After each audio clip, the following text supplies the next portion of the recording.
दोस्तों, एक मर्तबा दुनिया में 70,000 मुर्दे एक साथ जिंदा हो गए। लेकिन क्या आप जानते हैं ये सब कैसे हुआ? तारीख का ये वाकया आज भी अल्लाह की कुदरत का सबसे रोशन पैगाम है। तो चलिए जानते हैं कि ये वाकया कैसे पेश आया।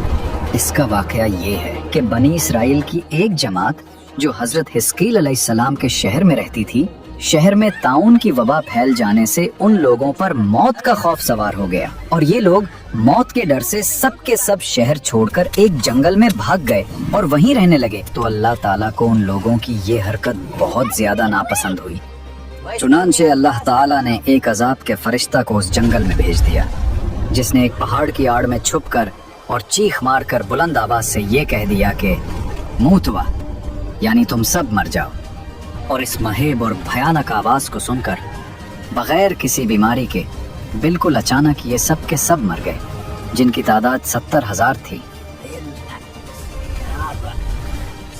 इन मर्दों की तादाद इस कदर ज्यादा थी कि लोग उनके कफन और दफन का कोई इंतजाम नहीं कर सके और इन मर्दों की लाशें खुले मैदान में बेगौर और कफन 8 दिन तक पड़ी पड़ी सड़ने लगीं और बेइंतहा ताफुन और बदबू से पूरे जंगल बल्कि उसके अतराफ में बदबू पैदा हो गई।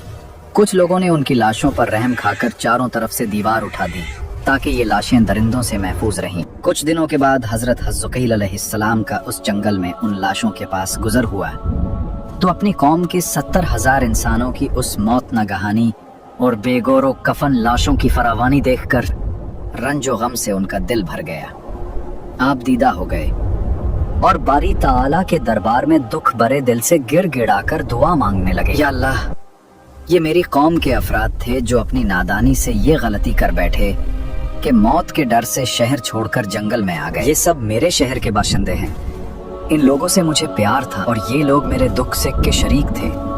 अफसोस कि मेरी कौम हलाक हो गई और मैं बिल्कुल अकेला रह गया और तेरी किबरियाई का खुतबा पढ़ती थी। आप बड़े सोच दिल के साथ दुआ में मशगूल थे कि अचानक आप पर ये वही उतर पड़ी कि ए हिस्कील, आप इन बिखरी हुई हड्डियों से फरमा दीजिए कि ए हड्डियों, बेशक अल्लाह ताला तुमको हुक्म फरमाता है कि तुम इकट्ठा हो जाओ। ये सुनकर बिखरी हुई हड्डियों में हरकत पैदा हुई और हर आदमी की हड्डियां जमा होकर हड्डियों के ढांचे बन गए। फिर ये वही आई कि ए हिस्कील, आप फरमा दीजिए कि ए हड्डियों, तुमको अल्लाह का ये हुक्म है कि तुम गोश्त पहन लो। कलाम सुनते ही फौरन हड्डियों के ढांचों पर गोश्त पोस्ट चढ़ गए। फिर तीसरी बार ये वही नाजिल हुई, ए हिस्कील, अब ये कह दो कि ए मुर्दो, खुदा के हुक्म से तुम सब उठकर खड़े हो जाओ। चुनांचे आपने ये फरमा दिया तो आपकी जबान से ये जुमला निकलते ही 70,000 लाशें दम जदन में नागहां ये पढ़ते हुए खड़ी हो गईं कि सुब्हानक अल्लाहुम्मा व बिहम्दिका ला इलाहा इल्ला अंत। फिर ये सब लोग जंगल से रवाना होकर अपने शहर में आकर दोबारा आबाद हो गए और अपनी उम्रों की मुद्दत भर जिंदा रहे। लेकिन उन लोगों पर इस मौत का इतना निशान बाकी रह गया कि उनकी औलाद के जिस्मों से सड़ी हुई लाश की बदबू बराबर आती रही और ये लोग जो कपड़ा भी पहनते थे वो कफन की सूरत में हो जाता था और कब्र में जिस तरह कफन मेला हो जाता था ऐसा ही मेलापन उनके कपड़ों पर नमूदार हो जाता था। चुनांचे ये असरात आज तक इन यहूदियों में पाए जाते हैं जो उन लोगों की नस्ल से बाकी रह गए हैं। ये वाकया कुरान मजीद की सूरह बकरा में मौजूद है।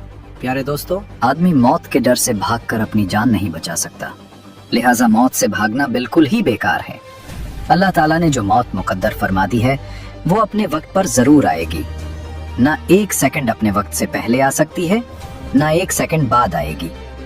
लिहाजा बंदों को लाजिम है कि रिज़ाए इलाही पर राजी रहकर साबिर और शाकिर रहें और खा कितनी ही वबा फैले या घुमसान का रन पड़े, इत्मीनान और सुकून का दामन अपने हाथ से ना छोड़ें और ये यकीन रखें कि जब तक मेरी मौत नहीं आती मुझे कोई नहीं मार सकता और ना मैं मर सकता हूँ। और जब मेरी मौत आ जाएगी तो मैं कुछ भी करूँ, कहीं भी चला जाऊँ, भाग जाऊँ या डट कर खड़ा रहूँ, मैं किसी हाल में बच नहीं सकता।